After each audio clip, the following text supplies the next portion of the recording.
How in the world did a painting of haystacks sell for $110 million plus dollars?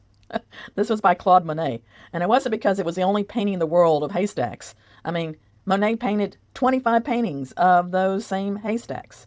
So what makes him so special? It's the most expensive impressionistic painting ever sold.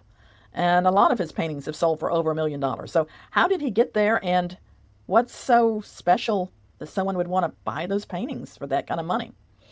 Well, we'll start out when he was a little boy. He loved to draw. He was really good at drawing.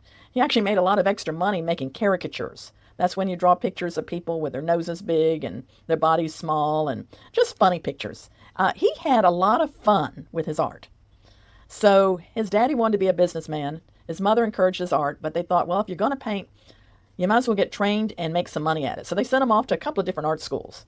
And back then, people like, and they still do, like to have portraits made of themselves and hung over the fireplace, and portraits and very realistic paintings and things you enjoy looking at type of things over and over. And that was kind of boring to him. He met somebody that went outside to paint, and he liked that because he enjoyed the outdoors. You think of painters being in a little tiny room by themselves, and no, he had a lot of friends, and he liked to be outdoors. And if you're outdoors painting and you're painting light, how the light hits different things, you better paint fast. And that's why so many of his paintings look unfinished. He had to paint fast because, you start out when the sun's coming up or something, and then by the middle of the day, everything looks different. He actually would float on boats and things like that to get out in the water to get just the right place to paint. And he really enjoyed painting outdoors. But you know what? Nobody wanted to buy his paintings. They said they looked unfinished. In fact, he put one of his paintings of the river in a art show. And someone says, that doesn't look like a painting. It just looks like an impression of a painting. He was like, ooh, I like that. I like that. Yeah, it's an impression. And so he became known as an impressionist. And he had a bunch of friends there in Paris that all were, they called themselves impressionists. They painted in big strokes. They painted a lot of color. Just to kind of give you an example of what impressionism is, this is a painting I did. I'm not that good, but I like to paint. And this is what that same painting would look like if it was an impressionist painting. Big difference, big difference. So as time went on, I mean, he almost starved. In fact, one time he almost gave up painting, almost gave up his life because he was evicted, had no money, couldn't eat. But eventually he started selling a few of his paintings. He started getting a following.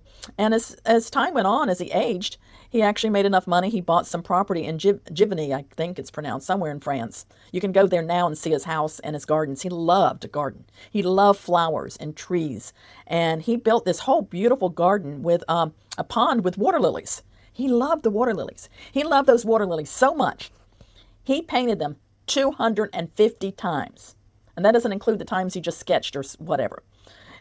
And the light would change, and he had maybe 14 canvases going. And he'd paint going from one direction, and the light would change, and he'd yell to his granddaughter, go get me the pink canvas, because the light had changed. And he would have maybe 7 or 8 or 14 canvases going at the same time because he had to change out the painting every time the light would change. And he would paint the same things over and over and over.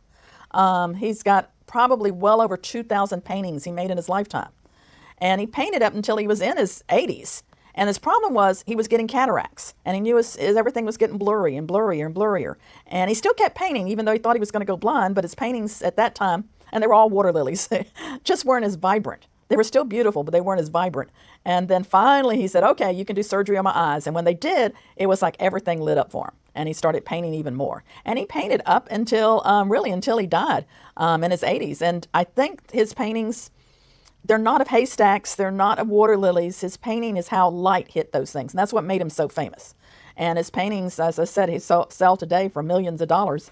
And he might have started out poor. He stayed with it because he was passionate about it. And I think if he never even made any money off his paintings, I think he would continue to paint, and he would continue to paint the way he wanted to paint, not the way his mom and daddy told him to paint or the way his teachers told him to paint. He was a rebel, but it paid off because he followed his passion.